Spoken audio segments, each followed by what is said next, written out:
Assalamualaikum warahmatullahi wabarakatuh.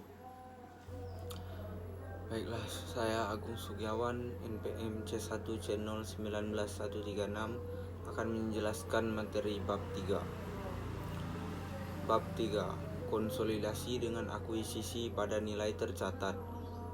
Mengenai proses pencatatan laporan keuangan konsolidasi dengan akuisisi pada nilai tercatat yang dilakukan perusahaan induk terhadap saham perusahaan anak pada nilai tercatat.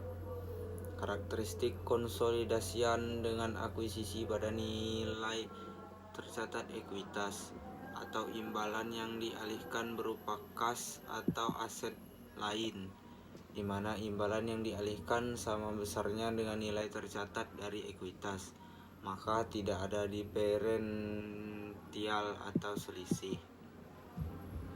Prosedur konsolidasi menurut PSAK 65 tahun 2014. 1.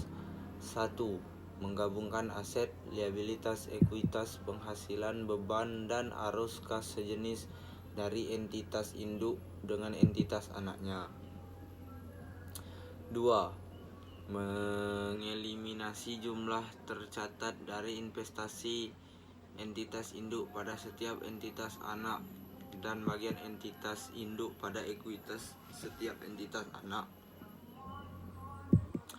3. Mengeliminasi secara penuh aset dan liabilitas, ekuitas, penghasilan, beban, dan arus kas dalam intra kelompok usaha terkait dengan transaksi antar entitas dalam kelompok usaha. Konsolidasi dengan akuisisi pada nilai tercatat terbagi menjadi 2, yaitu A. Menyusun laporan keuangan konsolidasi sesaat setelah akuisisi, maka laporan keuangan konsolidasi yang dibuat hanya laporan posisi keuangan.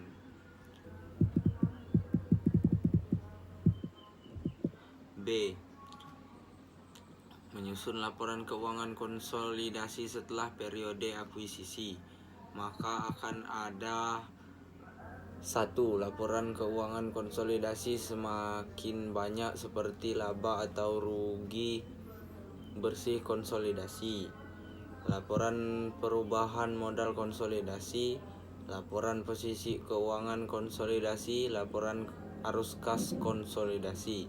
2. Adanya penambahan akun seperti beban dan pendapatan. 3. Jurnal eliminasi semakin banyak. Jurnal eliminasi ini ada di pencatatan baik induk maupun di pencatatan anak. Oleh karena itu, suatu perusahaan akan menyusun laporan keuangan konsolidasi sesaat atau sejenak sejak perusahaan itu memiliki pengendalian atas suatu perusahaan sampai dengan berakhirnya pengendalian tersebut. Hanya ada 2 jurnal eliminasi di laporan keuangan konsolidasi setelah periode akuisisi. 1. Mengeliminasi bagian laba dari entitas anak. 2. Mengeliminasi dividen yang diumumkan, tambahan nilai investasi atau di pencatatan entitas anak. Dalam hal ini tidak ada kepentingan non-pengendali. 2. Ketika perusahaan mengakuisisi pada nilai tercatat entitas dengan kepemilikan sebagian, maka penyusunan laporan keuangan konsolidasi terbagi menjadi 2, yaitu A. Menyusun laporan keuangan konsolidasi sesaat setelah akuisisi, maka laporan keuangan konsolidasi yang dibuat hanya laporan posisi keuangan. B. Menyusun laporan keuangan konsolidasi setelah periode akuisisi. Dalam hal ini maka dilaporkan adanya kepentingan non-pengendali. Jurnal eliminasi di laporan keuangan konsolidasi setelah periode akuisisi dengan kepemilikan sebagian. 1. Mengeliminasi bagian laba dari entitas anak. 2. Mengeliminasi dividen yang diumumkan untuk kepentingan non-pengendali sebagai ekuitas entitas anak yang tidak dapat didistribusikan secara langsung atau tidak langsung kepada entitas induk. Lebih lanjut, PSAK 65 tahun 2014 mensyaratkan entitas induk untuk menyajikan secara terpisah bagian dari kepentingan non-pengendali pada ekuitas dalam laporan posisi keuangan konsolidasian. Dalam penyusunan laporan keuangan konsolidasi ini akan ada jurnal eliminasi. Jurnal eliminasi bukanlah bagian dari siklus akuntansi. Jurnal eliminasi tidak sama dengan jurnal penyesuaian, jurnal penutup, dan jurnal umum. Jurnal eliminasi adalah jurnal yang dibuat dalam kaitannya dengan proses laporan keuangan konsolidasi.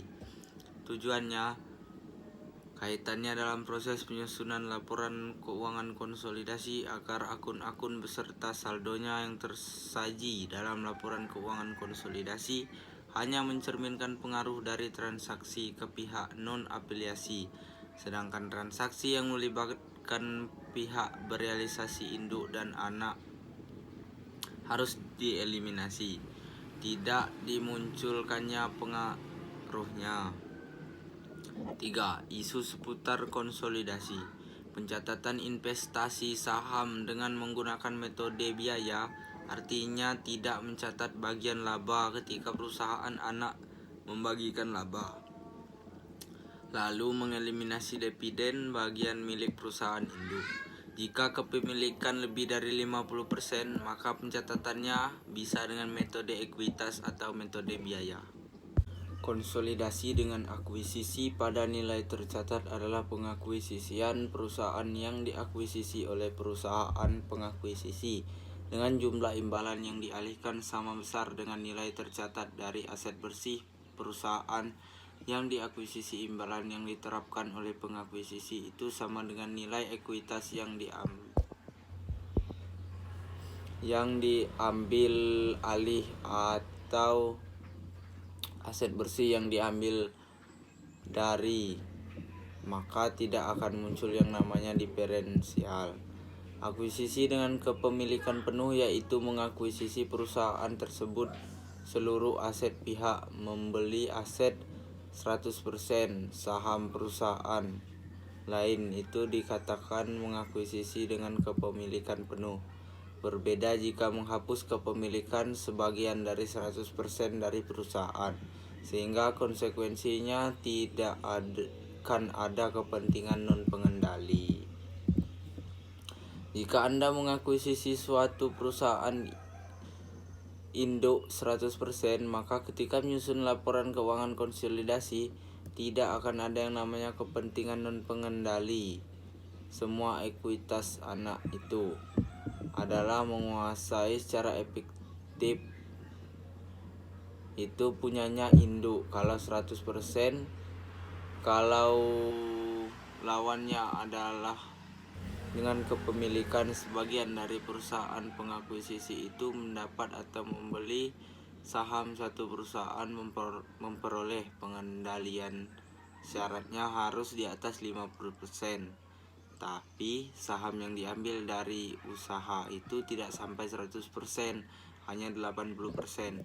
Maka ekuitas anak yang efektif dimiliki oleh induk adalah 20%-nya, berarti adalah bagian dari kepentingan non-pengendali. Menyusun laporan keuangan konsolidasi terbagi dua. Ada yang sesaat setelah akuisisi, ada yang setelah periode akuisisi. Kepemilikan sebagian konsolidasi yang disusun adalah laporan keuangan konsolidasian sesaat setelah akuisisi, kemudian konsolidasi setelah periode akuisisi. Perusahaan menggunakan metode biaya untuk mencatat investasi dan menggunakan metode ekuitas dalam mencatat investasi di bagian terakhir setiap bab. Alternatif, kalau kita mencatat investasi kita menggunakan metode biaya. Bagaimana dampaknya terhadap laporan keuangan konsolidasi? Tentu dampak itu pada jurnal eliminasi dan beberapa pencatatan yang tidak sama antara metode ekuitas dengan metode biaya. Akuisisi dengan kepemilikan sebagian perusahaan memperoleh suatu pengendalian itu sama dengan kepemilikan saham pada perusahaan itu harus di atas 50%. Dalam praktiknya tidak sama. Tidak semua akuisisi itu 100% atau mengakuisisi secara penuh. Ada yang perusahaan untuk mengakuisisi perusahaan dengan kepemilikan sebagian kepemilikan menurut PSAK 65 tentang penyusunan laporan keuangan konsolidasian harus dipisah. Kepentingan non-pengendali merupakan bagian efektif dari perusahaan induk laporan keuangan. Bagian laporan laba rugi pasti kamu akan menemukan laba bersih tahun berjalan. Itulah yang dapat saya sampaikan. Apabila ada kesalahan saya mohon maaf. Saya akhiri. Wassalamualaikum warahmatullahi wabarakatuh.